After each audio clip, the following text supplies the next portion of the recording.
우리 같이 잠언 21장 28절 말씀 함께 읽겠습니다. 거짓 증인은 패망하려니와 확실히 들은 사람의 말은 힘이 있느니라. 아멘. 한 번 더 제가 읽겠습니다. 거짓 증인은 패망하려니와 확실히 들은 사람의 말은 힘이 있느니라. 아멘. 알쏭달쏭 거짓 증인은 망하고 확실히 들은 사람의 말은 힘이 있다. 우리가 지금 성수주일 저녁 예배의 말에 대해서 하나님께서 우리에게 주신 그 말씀을 찾아서 함께 은혜를 나누고 있습니다. 오늘 잠언 21장 28절의 이 말씀을 통해서 잘 듣는 사람의 힘이라는 제목으로 설교하려고 합니다. 잘 듣는 자의 힘. 그래서 경청에 대해서 많은 책들이 있고 많은 설교가 있습니다.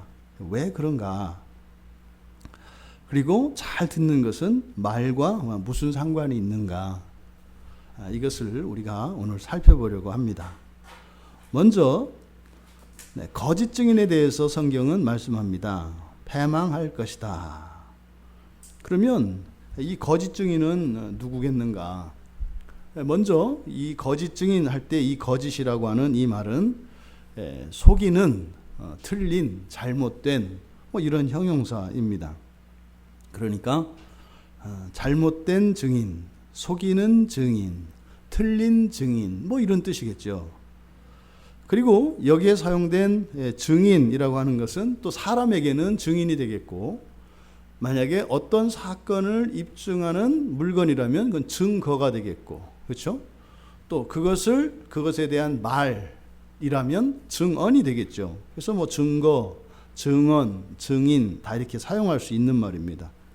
근데 이 단어, 이 증인이라고 하는 이 말이 맨 처음 성경에서 사용되는 것은 창세기 31장에서 야곱이 외삼촌 라반에게서 달아나다가 이제 붙잡혔을 때, 그리고 그동안 라반이 잘못된 것을 이야기하고, 그래서 라반과 야곱 사이에 약조를 맺습니다. 그때 맨 처음에 이 증인이라고 하는 이 말이 사용이 됩니다. 그러니까 사실 라반과 야곱 사이에 맺었던 이 약조는 일종의 혼인서약 같은 거예요. 혼인서약인데 장인과 사위 사이에서 맺는 혼인서약, 그런 거예요. 내 딸 데려다가 손에 불 안 묻히겠다. 그리고 내 딸 데려갔으면서 딴 여자에게 눈 팔지 않겠다. 한눈 팔지 않겠다. 이런 약속입니다. 그러니까 라반이 이러네 저러네 해도 딸 사랑이 특별했던 사람인 것은 틀림이 없어요.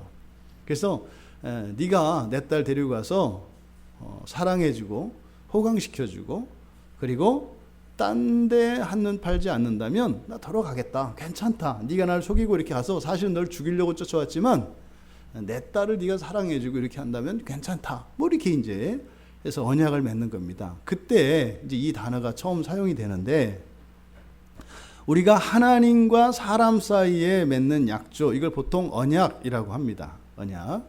그리고 우리 사람 사이에도 계약을 하잖아요. 그렇죠? 이제 그때 바로 사람과 사람 사이에 맺는 이런 약조, 언약, 이런 것들의 증인, 증거, 또 증언, 이것을 의미하는 단어입니다.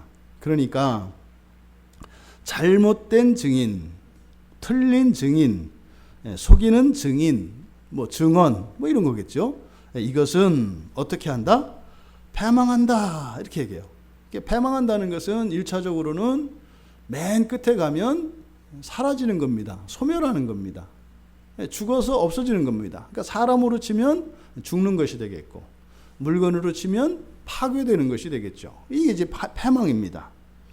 그런데 이 거짓 증인이라고 하는 이 말이 사용된 게 십계명에서 출애굽기 20장 16절에 내 이웃에 대해서 거짓 증거하지 마라. 똑같은 말입니다. 거짓 증거하지 마라. 그것과 여기에 거짓 증인 똑같은 말이에요.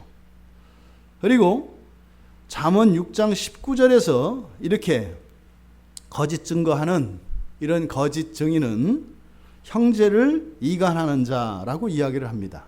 그러니까 거짓 증거하는 것은 그 도덕성을 떠나서 거짓 증거하는 그 말의 효과가 매우 파괴적이고 심지어 모든 관계에 큰 위험 요소인 것을 성경은 가르쳐 줍니다. 이렇게 거짓말을 말하는 이것은 제일 두려운 것이 바로 그겁니다. 관계를 깨버려요. 관계를. 그래서 이제 부모들이 대개 자녀들에게 거짓말을 하지 말도록 하는 이유는 뭐냐면 부모와 자식 사이에 관계가 단절이 일어나고 점점점 멀어지게 됩니다. 그러면 부모는 자녀를 신뢰할 수가 없게 돼서 자녀들이 절대적인 도움이 필요할 때를 알 수가 없어요. 그러니까 어떤 유익을 얻고자 하는 것이 아니라 도덕적으로 뭐 착한 사람을 만들고자 하는 것이 아니라 절대절명의 위기가 찾아올 수 있어요. 모든 사람에게는. 그럼 부모의 입장에서는 자녀들이 그런 절대적인 위험에 노출되었을 때 목숨을 걸고라도 지켜주고 도와줄 용의가 있단 말이에요. 그런데 거짓이 부모와 자녀 사이에 끼어들면 그것을 할 수가 없어요. 그러니까 거짓말하는 것 자체를 염두에 두는 것이 아니라 사실은 그것으로 일어나게 되는 이 패망이라고 하는 끔찍한 결과에 대한 염려에서 사실은 거짓말하지 말라고 하는 거죠. 이것은 교회 공동체 내에서도 마찬가지입니다. 우리가 서로에게 이야기를 할 때 거짓 증거를 함으로써 관계에 단절이 일어나고 분열이 일어나게 됩니다.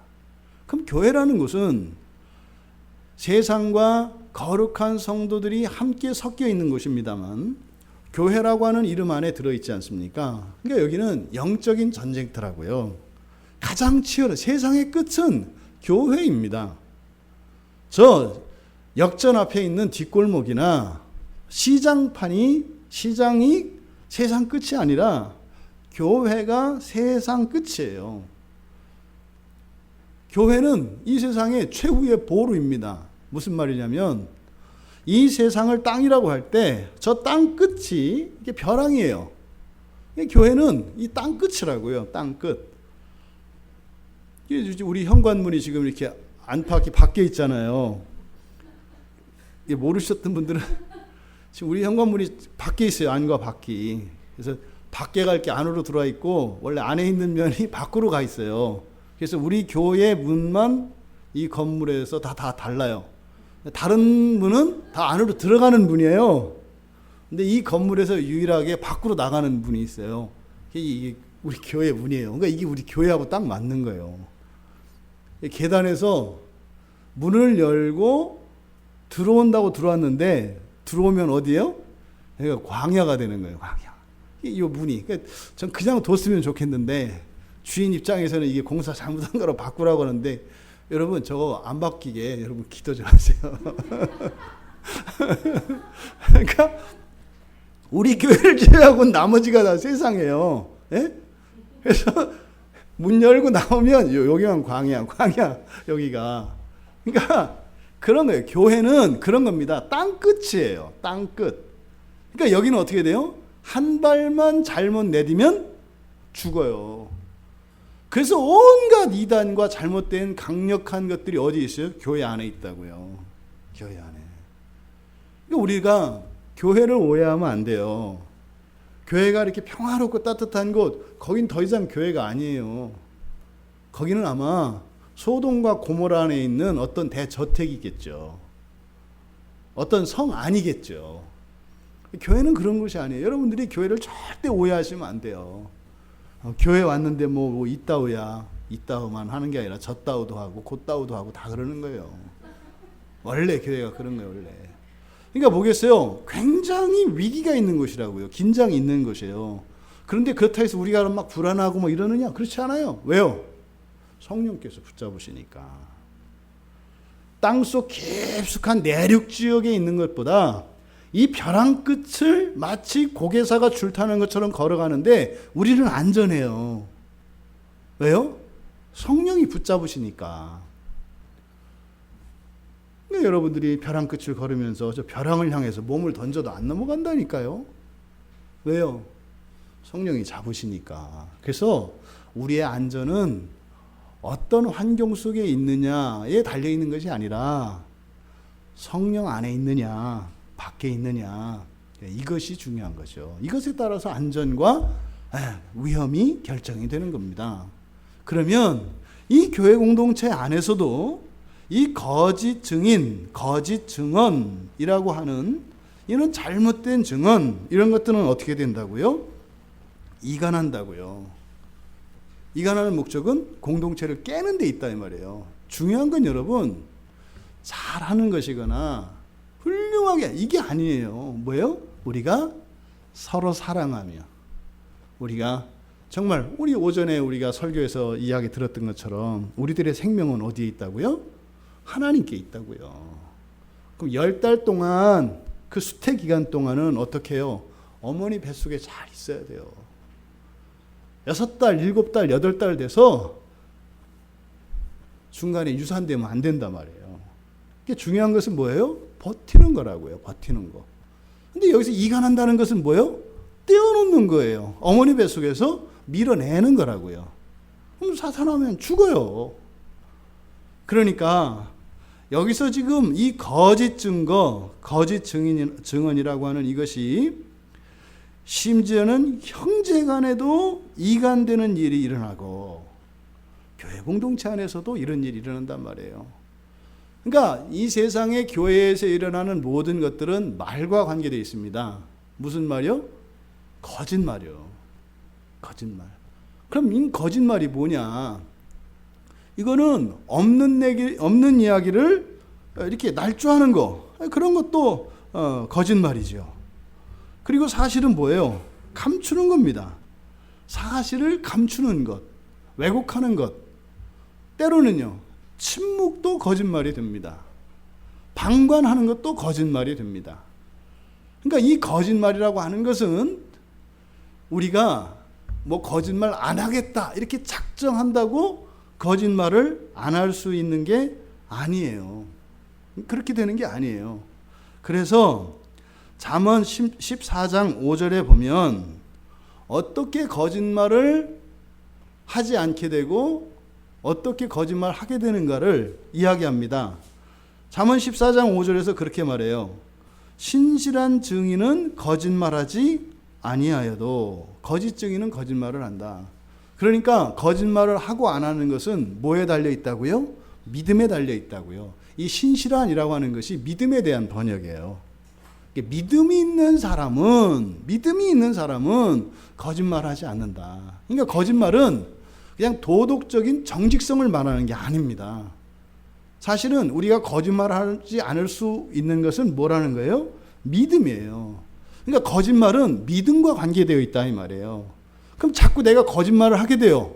그럼 무엇이 문제라는 거예요? 도덕성이 문제가 아니라고요. 언어 습관이 문제가 아니라고요. 어디에 문제가 있는 거예요?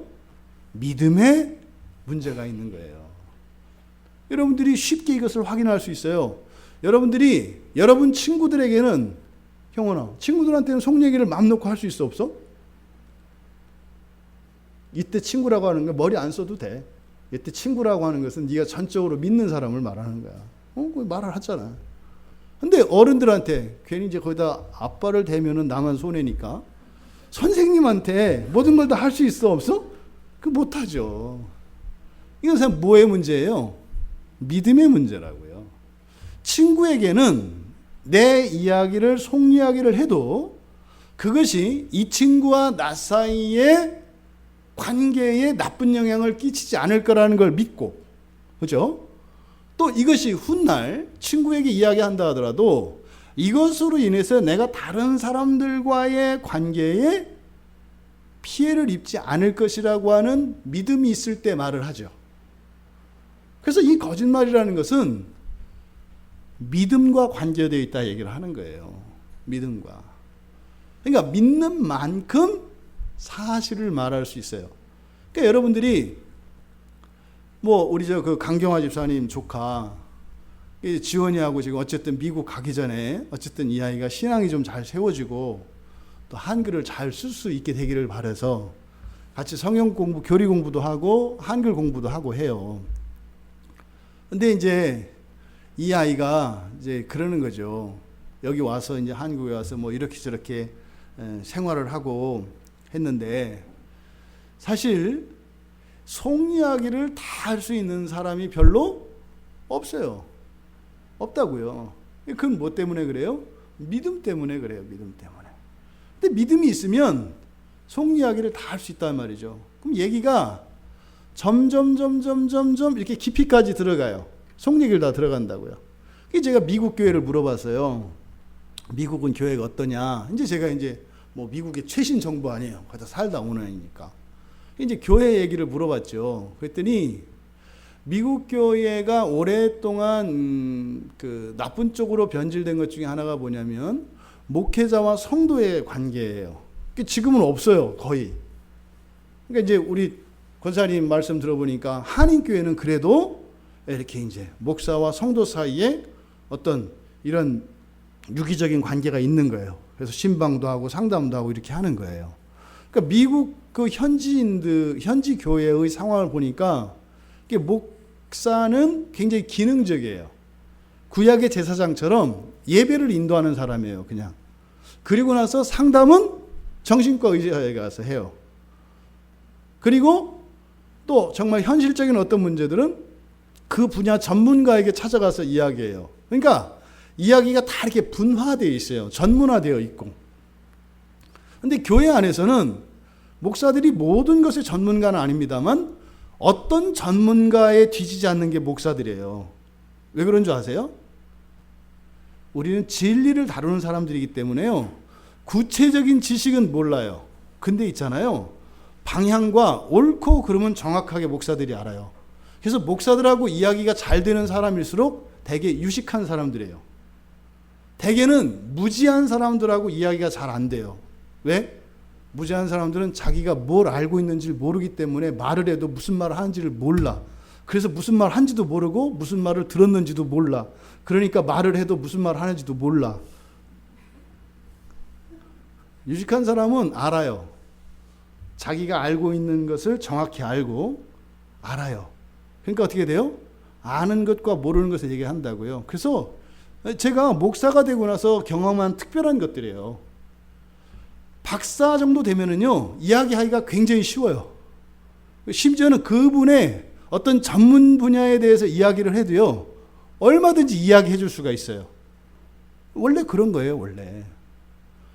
그래서 목사들하고는 영적으로 우리가 한 몸으로 되어 있습니다만 실생활에서도 묶여 있어야 한다고요.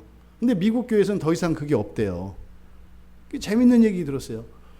그 성당에서조차, 그러니까 개신교회는 여러분들이 뭐 고해성사 이런 거 없잖아요. 그 뭐 목사하고 같이 뭐 상담 안 하고 이렇게 한다고 해서 뭐 구원에 문제가 있고 이런 건 아니잖아요. 종말론적으로. 근데 개톨릭은 안 그랬거든요. 반드시 이 칠성례 그 가운데 고해성사를 반드시 해야 돼요. 그래야 그 사제로부터 신부님들로부터 죄 용서를 받아야 하나님이 용서해 주거든요. 그러니까 지은 죄를 얘기해야 되거든요. 꼬박꼬박. 그런데 자기가 출석하는 성당 신부에게는 안 한대요. 그래서 고해성사하기 위해서 차를 타고 보통 3시간, 4시간을 간대요. 왜 또 가까우면 또 알 수도 있어가지고. 서너 시간, 실제로 이 현상이 이렇게 서너 시간을 차를 타고 가서 거기 가서 다른 성당에 있는 그 주임 신부를 찾아가서 고해성사 한대요. 안 밝혀 또 어디서 온지도. 뭐 교회는 하나잖아요. 그러니까 여기서 성사 받아주세요. 이래가지고 거기서 성사를 하고 즐거운 마음으로 온대요. 그러니까 그 사람의 내면과 삶 속에 일어나는 이런 경랑과 이런 요동치는 사건들과 심리적인 변화들을 그 주임 신부조차 모른대요. 이게 뭐예요? 캐톨릭의 사제나 우리 개신교회 목사나 그냥 예배나 잘 인도하세요. 어떻게? 빨리 끝내주세요. 왜? 상담받으러 가야 되고 컨설팅 하러 가야 되니까. 이게 제가 그 답을 얻었어요. 아, 이렇구나. 미국에 처음에 그 미국 대륙으로 건너왔을 때 여러분 잘 아시죠? 뭐 그런 그 일화는 유명하잖아요. 미국이 맨 처음에 가서 세운 게 미국 사람들이 교회를 세웠고요, 학교를 세웠죠. 그 집을 지을 때 그 일화는 유명하다고요. 그러니까 항상 신앙 중심, 그리고 교육 중심, 가정 중심 이렇게 가는 거예요. 그들의 삶이. 근데 이게 변질이 됐죠. 오늘날도 마찬가지입니다. 우리나라 교회에서 실제로 자기가 예배를 드리고 있는 교회에서 목양을 받고 있는 사람은, 목양이라고 하는 것은 좀 더 좁게 이야기하면 설교와 공부하는 자리를 말하는 거예요. 설교 듣고 공부하는 거, 이거를 목양이라고 그래요. 이게 가장 중요한 목양이에요. 그 다음으로는 좀 넓은 의미로 목양은 뭐겠어요? 어떤 일들에 대해서 상담을 하고 또 상담을 받으면서 또 기도를 부탁하고 기도를 받는 이런 것들을 목양이라고 합니다. 목양을 받는 성도들의 수가 얼마나 될까요? 10%가 채 안 됩니다. 10,000명 나오는 교회라면 거기서 실제로 목양을 받고 있는 사람은 1,000명 내외예요. 실제로. 1,000명도 특별하고 많은 거예요. 그것도 안 되는 경우가 훨씬 더 많아요. 왜요? 관계를 맺고 있지만 형식적인 관계를 맺으니까. 맨날 하는 얘기가 말씀과 전혀, 신앙과 전혀 상관이 없는 빙빙 도는 이야기들 하니까. 일 얘기하고 또 사는 얘기하고, 이게 말씀과 연결이 안 되면 이건 다 허탄한 말들이에요. 이게 사실은 이런 것도 엄격한 의미에서는 다 거짓 증거들이라고요. 왜요? 이 신앙과 연결이 되지 않으면 의미가 없거든요. 이게 지금 한국교회 상황입니다. 여러분, 왜 그런 일이 일어난다고요? 자기가 지금 몸담고 있는 교회의 목회자가 성격이 어떻고 뭐가 어떻고 또 나는 성격이 어떻고 형편이 어떻고, 이게 아니라 뭐의 문제라고요? 믿음의 문제라고요. 믿음의 문제라고요. 평생 교회를 다녔는데 한 번도 목사님에게 개인적으로 찾아가거나 연락해서 무엇을 부탁하거나 상담한 적이 없어. 그 사람의 믿음은 상당히 심각한 문제가 있는 거예요. 그거는 다 잘한 성도이기 때문에 그런 거 아니에요. 오해하지 마세요. 마치 미주알 고주알 상의하고 부탁하고 또 공부하는데 찾아가서 질문하고 하는 것은 뭘 모르고 믿음이 없어서 하는 게 아니에요. 그런 사람들이 믿음이 있는 거예요. 여러분, 저와 여러분들이 한평생을 신앙생활을 하게 될지 뭐 그렇게 될 가능성은 참 극히 어렵죠. 예. 여러분들 사는 동안 내가 없든지, 내가 사는 동안 여러분들 중에 누가 없든지 뭐 그러지 않겠어요. 또 누군가의 또 다른 목사와 여러분들은 영적인 관계를 맺으며 살아갈 거예요. 여러분, 어떤 경우에도 믿음의 관계를 유지하시기 바랍니다. 제가 우리 딸들한테 늘 하는 말이에요. 엄마 아빠하고도 잘 지내야 되지만 목사님하고는 평생 잘 지내라. 목사님하고는 무조건 사이좋게 지내라. 목사님하고는. 그리고 목사님 찾아가라, 개인적으로. 그래서 목사님과의 관계를 잘 유지해야 돼요. 이런 거를 뭐 잘 보이려고 한다 이렇게 생각하시면 안 돼요. 목사는 여러분들의 생명줄이라고 생각을 하세요. 사는 동안의 생명줄. 그래서 묻고 부탁하고 도움을 받고, 사실은 그게 목사가 하는 거 아니잖아요. 저희들은 종이거든요. 종. 주님이 하시는 거죠. 그 일을 위해서 부름받은 사람들이거든요. 그래서 여러분들이 종 취급하면 안 돼요. 하지만 하나님께서 여러분을 위하여 세운 종이니 여러분들은 그 유익을 받으시라는 겁니다. 그래서 이 믿음의 문제, 여기서 이 거짓말이라고 하는 이것이 단순히 도덕적으로 정직의 문제 이런 것이 아니라 뭐의 문제다? 믿음의 문제다. 이 얘기를 하는 거예요. 그래서 우리의 믿음이 병들지 않아야 뭐 할 수 있어요? 거짓말하지 않을 수 있다고요.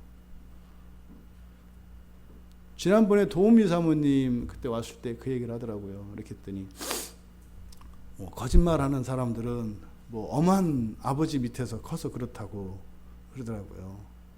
그래서 아버지가 너무 엄하면 무서워서 거짓말하게 된다고. 그건 틀렸어요. 그렇지 않아요.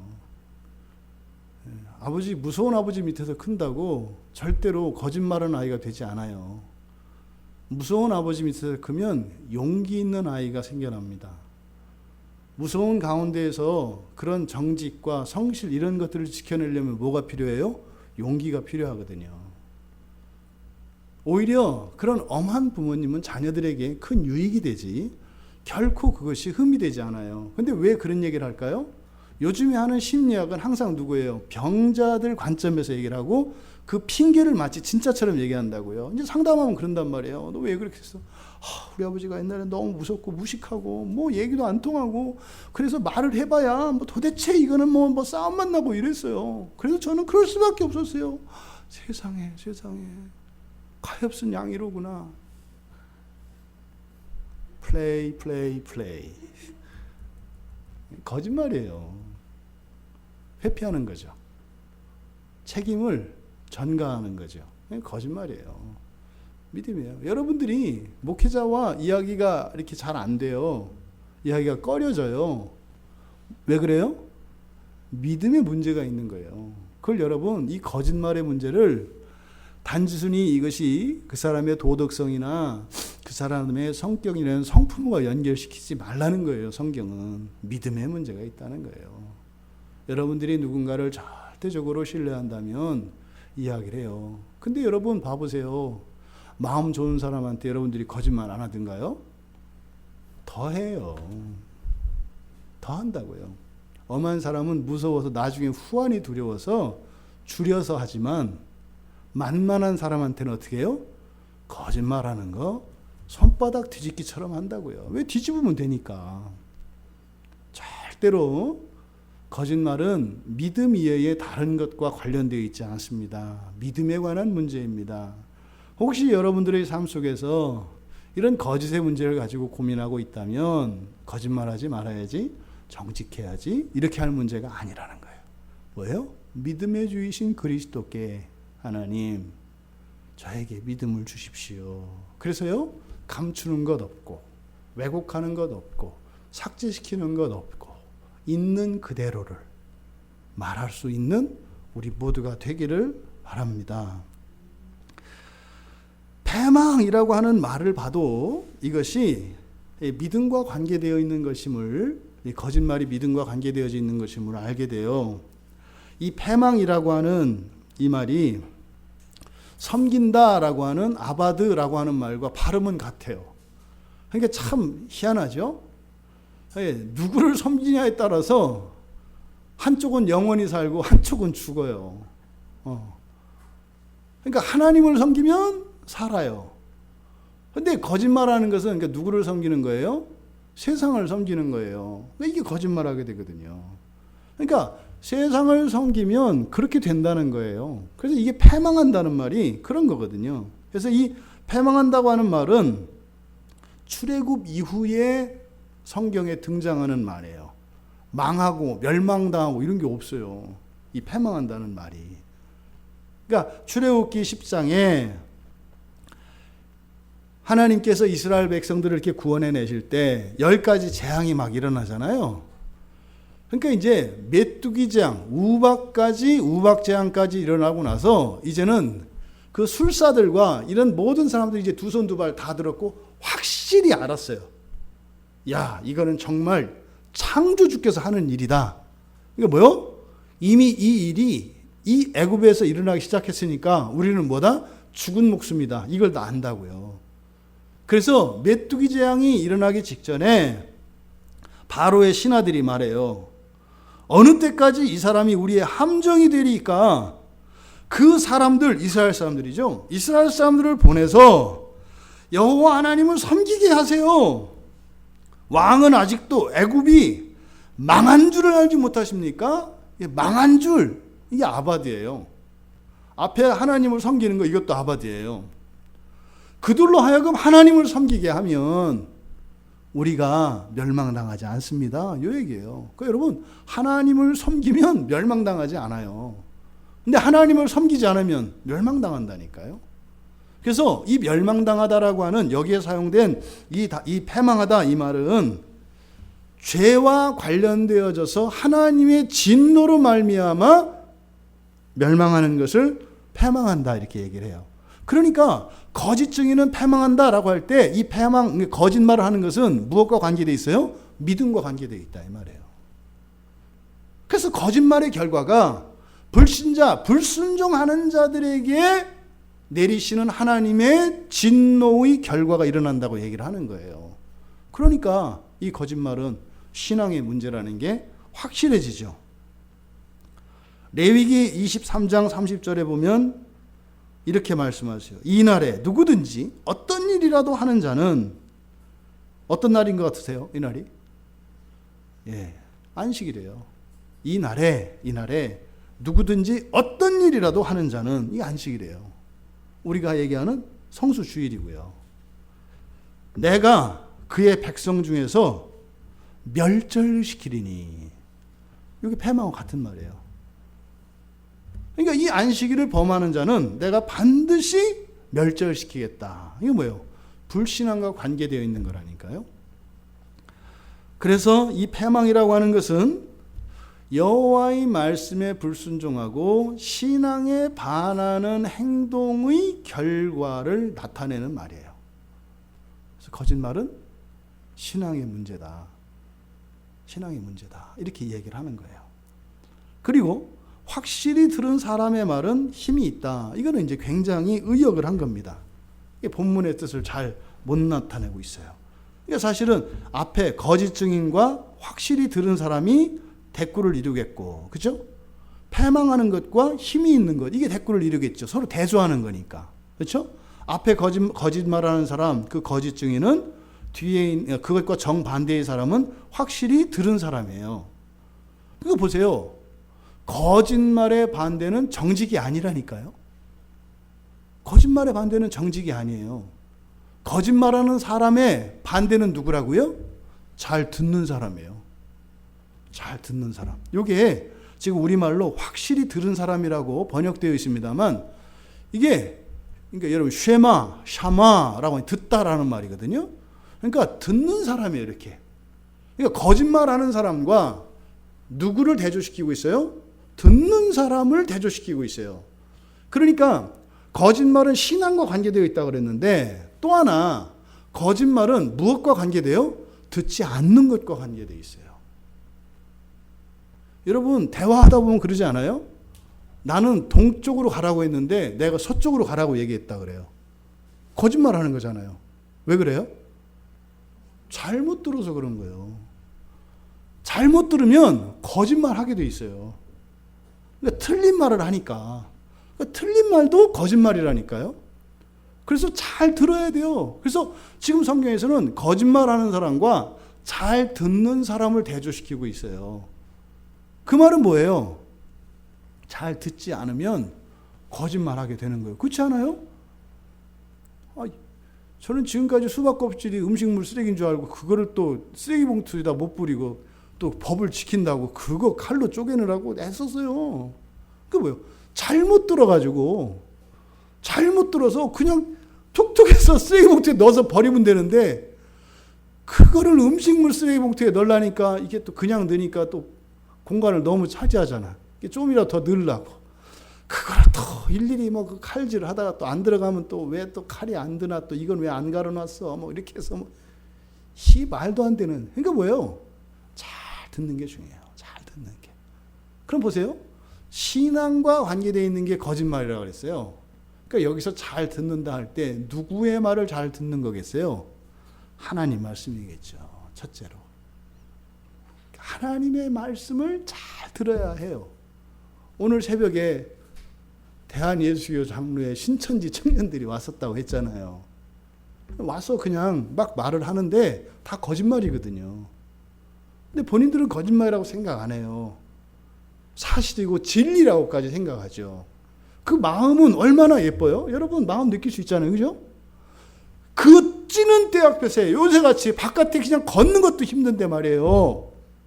아니 지금 20대 그 청년들이 무언가를 알려주고 도와주겠다고 말이에요.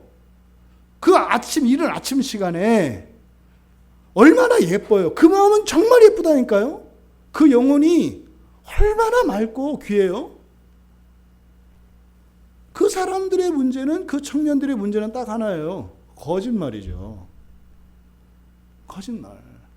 그러니까 그 사람들 거짓말만 바꾸면요, 귀한 우리들의 지체들이라고요.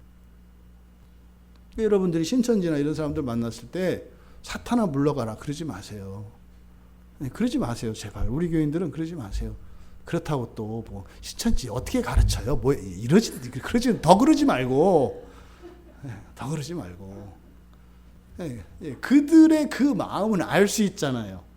우리도 목말라 본 적이 있잖아요. 그거는 그러니까 진리를 찾고자 하는 이런 것, 물론 이건 절대로 또 그 사람들을 너무 미워하는 것 같은데 다 그러냐면 그러지 않아요. 다 그러면 그러지 않아요. 지 마음에 맞으니까 하는 거예요. 지 마음대로 하고 싶었는데 거기 가니까 마음대로 할 수 있어서 뭐 집 나와도 되고, 교회 가서 목사 막 욕해도 되고 좋잖아요. 목사 니놈들은 개야 뭐 이렇게 하니까 얼마나 좋아요. 막 근데 그게 잘하는 거래. 너무 좋잖아요. 그동안 목사들의 압제에 시달려 살던 인민들이 참으로 자유를 누리며 해방을 만끽하지 않겠어요? 다 거짓말이죠. 거짓말이에요. 이게 뭐예요? 하나님 말씀을 잘못 들으면 본인은 진리라고 말을 해도 그게 거짓말이 돼요. 또 여러분들 마찬가지예요. 사람들 사이에서 사람 말을 잘 들어야 돼요. 그러지 않으면 거짓말하게 돼요. 거짓말하게. 그러니까 단순히 거짓말하는 것은 어떤 사람의 인격성이나 그 사람의 도덕적인 문제, 이 문제가 아니라 뭐다? 신앙과 관계되어 있고 듣는 데 문제가 있다고요. 우리들 귀에는 뭐가 있다고요? 콘크리트가 꽉 차 있어서 안 들린다고요. 그러니까 늘 우리는 어떻게 해야 돼요? 거짓말 안 하는 게 참 용하다. 안에서 성령이 이렇게 얘기를 하시니까 귀로 듣는 게 아니라 마음으로 들으니까 우리가 그렇게 할 수 있는 거죠. 그렇잖아요. 하나님 제가 죄인이에요. 저는 도저히 구원받을 수 없는 자예요. 하나님 눈에 들 수도 없고 하나님께 아무런 가치도 없는 자예요. 어떻게 이런 사실을 말하냐고요. 성령이 우리에게 들려주시니까 말할 수 있는 거죠. 그런데도 또 기죽지 않잖아요. 그죠?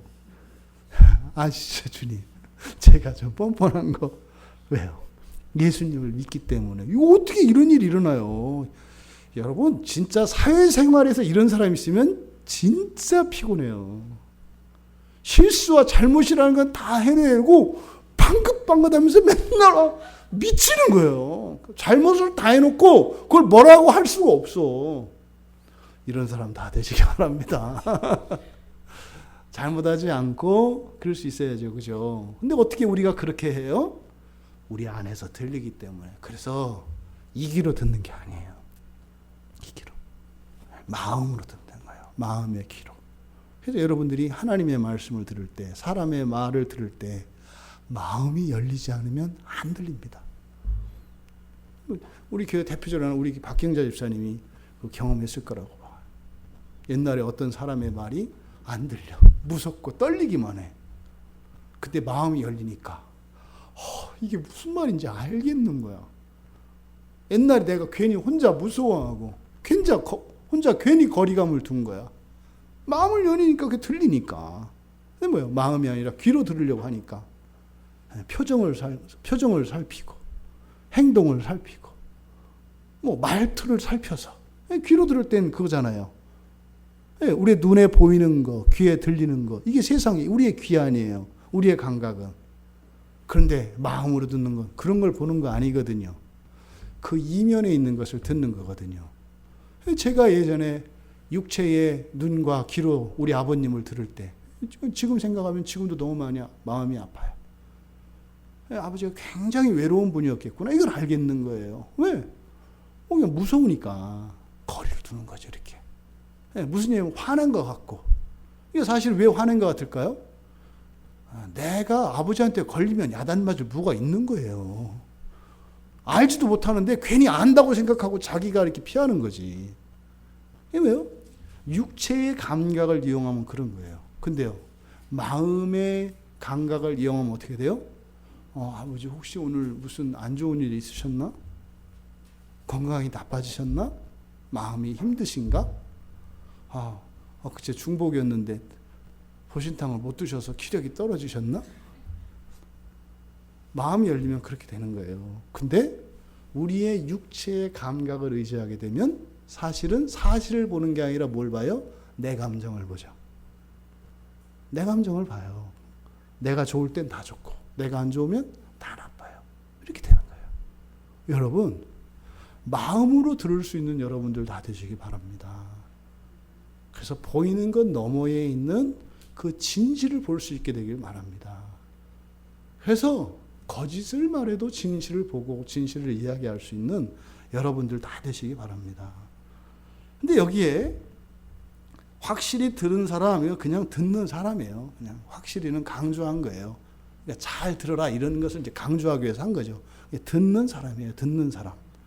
듣는 사람은 이때 그런데 이 사람이라고 하는 말이 성경에서 히브리에서 사람이라는 말이 맨 처음에 사용된 사람이 뭐예요? 아담이에요. 아담. 아담이 우리가 고유명사로 쓰잖아요. 김찬재처럼. 사실은 그게 없어요. 원래는 이 세상의 모든 사람은 다 뭐예요? 원래 아담이에요. 다. 따로따로 이름을 갖지 않아요. 그냥 아담이라고요. 아담. 하나의 이름을 쓴다고요. 개는 그냥 개예요. 이쁜이, 강란이, 귀요미 이런 거 없는 거예요. 그냥 개는 개라고 부르면 되는 거예요. 고양이는 고양이 이런 거예요. 근데 거기에 왜 개별적인 이름이 주어질까요?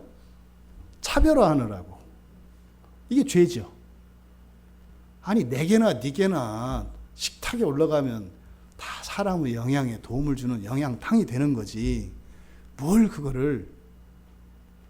사람도 원래는 다 하나의 이름. 그러니까 여러분들이 아담을 고유명사로 이해하시면 안 돼요. 사람이에요.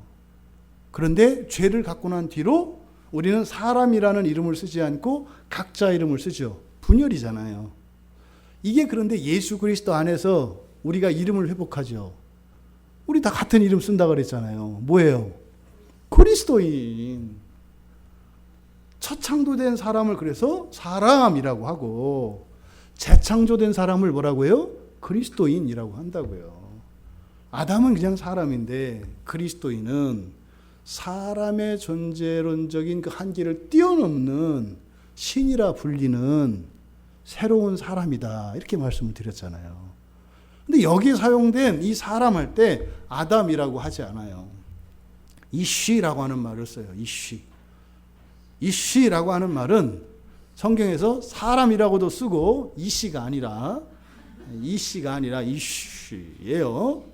그러니까 이때 이 사람이라고 하는 것은 성경에서 남편이라고도 쓰이고 사람이라고도 쓰여요. 이씨라고 하는 말은. 그러니까 이 이씨가 나타내는 원래적인 의미는 사실은 부부관계 안에서, 그러니까 사람이 남자와 여자가 있는데 원래 다 아담이라고요, 다. 그런데 여자는 어디서 나요? 남자에게서 나오죠. 그러니까 특별한 사람이라고요. 그래서 사람 안에서 특별한 사람. 근데 그것의 원인이 되는 그 사람, 아담. 그때 남편으로서 남자로서의 사람을 나타낼 때 쓰는 말이 이씨예요. 그러니까 이씨라고 하는 사람은 사명과 하나님의 창조의 목적과 관계되어 있는 말이에요. 사람이 그렇게 살면 돼요? 이랬을 때 그때 사람은 동물과 다른 사람이 아니죠. 그죠? 사람다움을 이야기하는 거잖아요. 신앙 안에서도 마찬가지예요. 그래서 이 이쉬라고 하는 말은 성경에서 주로 남편에 쓰이는 말이고 구약 성경에서, 그리고 사람이라고도 번역돼요. 그럼 여기서 바로 듣는 사람 했을 때 이쉬라고 하는 말을 쓴다 이 말이죠. 그래서 사람을 이 이쉬로 나타낼 때 이것은 바로 하나님의 구속상 창조의 목적과 관계되어진 사명과 관계된 말이 이쉬라고 하는 말이에요. 창세기 3장 6절에서 그리고 먼저 2장 23절에서 맨 처음에 여자를 하나님께서 만드셨잖아요. 그리고 여자를 만들 때 하나님께서 그렇게 말씀한단 말이에요. 이거는 너 갈비뼈에서 만들었어. 내 몸에서 만드는 거야. 이렇게 얘기한다고요. 그때 아담이 그냥 홀딱 반하잖아요. 그게 뭐라 그래요? 야, 뼈 중에 뼈요, 살 중에. 이게 뭐예요? 사실은 그 하와를 칭찬한 거기보다는 자기를 칭찬한 거일 가능성이 많아. 이야, 내 몸에서 나왔는데 어떻게 이러냐. 우리가 보통 이제 우리가 한 일들 자랑할 때잖아. 진짜 대단하지 않아요? 여러분, 특히 주부들 음식하고 맛있지 않아요? 이게 사실은 음식 맛있는 걸 얘기하기보다 나 잘하지 않아, 이 말이거든요, 사실은. 그러니까 뼈 중에 뼈, 살 중에 살 할 때 그 하와 쳐다보면 안 돼요. 그때 아담을 쳐다봐야 되는 거예요. 참 대단합니다. 이렇게 가야 되는 거죠. 그때 남자에게서 취하였은 즉 할 때 이 남자가 이쉬예요, 이쉬. 그리고 그 남자에게서 나온 이 하와가 은혜를 받았잖아요. 그죠? 은혜를 갚아야 되잖아요. 그래서 그 하와가 이제 은혜를 갚는 장면이 나와요. 그게 어디냐면 창세기 3장 6절이에요. 여러분, 창세기 3장 하면 섬찟해져야 되는 거예요. 그냥 창세기 3장 6절에 여자가 그 나무를 본즉 먹음직도 하고 보암직도 하고 지혜롭게 할 만큼 탐스럽기도 한 나무인지라 여자가 그 열매를 따먹고 자기와 함께 있는 남편에게도 주매 은혜를 갚은 거예요. 선물로 좋은 거를 이렇게 갚은 거예요. 죄 짓자고 한 게 아니라 선물로 이렇게 마음 성의 표시한 거예요. 아담에게서 나온 그것이 아담을 더럽혀. 이게 이제 구약의 경륜이라고 그랬죠. 그죠? 부정한 것이 정결을 깨는. 그러니까 이 남자, 남편 이렇게 사용되는 말이 이쉬예요. 이쉬. 그러니까 여기서 듣는다라고 하는 이것은 뭐예요? 관계 안에서 이해되어져야 되는 거예요. 모든 관계 안에서 그냥 아무 말이나 이런 거 아니에요. 예? 그러니까 여러분, 가족의 말을 잘 들어야 돼요. 엉뚱한 사람들 말 잘 들으면 소용없어요. 그래서 잘 듣는다라고 하는 것은 관계를 전제로 하는 말이다 이 말이에요. 그래서 이쉬를 썼다 이 말이에요. 있잖아요. 세상 사람들 말은 다 잘 들어. 근데 자기 남편, 자기 아내, 자기 부모, 자기 자식의 말은 안 들어. 이게 아니죠. 그죠?